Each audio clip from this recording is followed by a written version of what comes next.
İndi sizə mən Qayalı marketdən nələr aldıqsa onları göstərəcəm. Ucuzluq idi, əmin.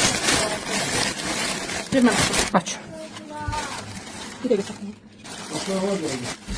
Aç. Bu qaqaş hər dəfə stəkan görəndə deyirəm, amma arzumdur bu stəkan, aldırtılır. Kəsməyik.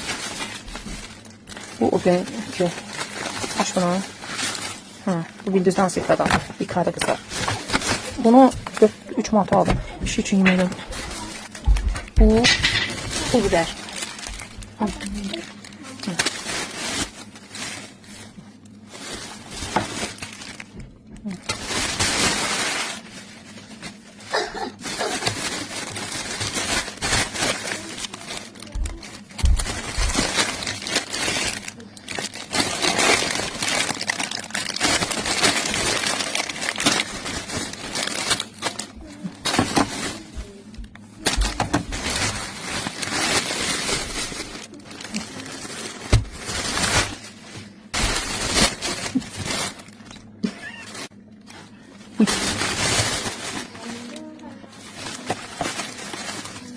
Kurkuma.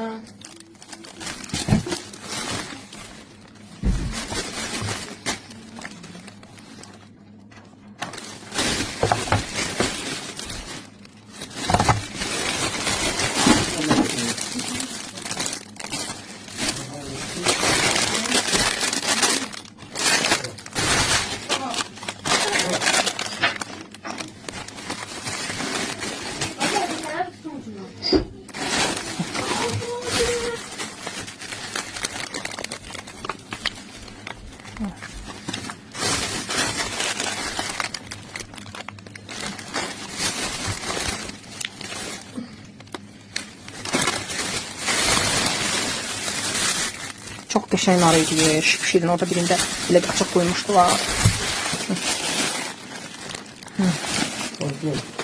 Məsafətini elə.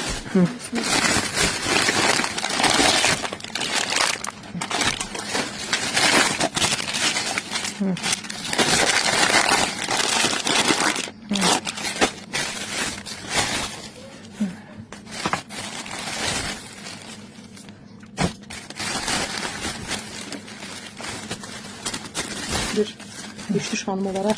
Halal olsun mənə. Olsun. Evlaq necə olur? Burada nədir? Burada bir sürü nədir qızlar? Burada balıqdır. Burada da balığın kürüsüdür. Sveji balığın kürüsüdür. Farelin yoxu neydi balıq? Neyse roşun.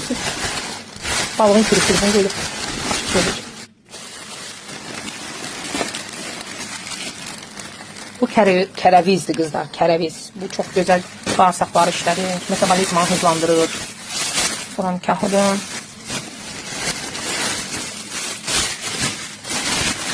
Bir tane soğan aldım. Bu da hepsan soğanı. Hepsa balığını. Bunun kilosunu 7 manat aldım.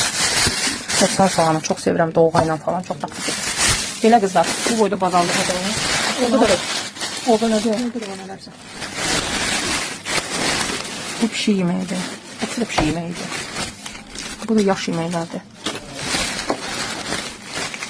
Pişi yeməkləridir. 3 lira ben mi? 3 fərqlidir. Vitaminlidir. Bu da nədir? Dünyanın axırıdır deyə qızlar. Ay.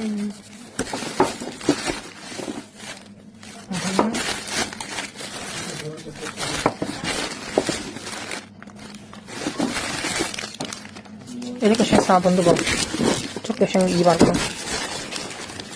Çok bir tane dolapta. Bu eskiler çok qəşənglər. Bir de bu sabundur. Bunların hamısına 250 manat.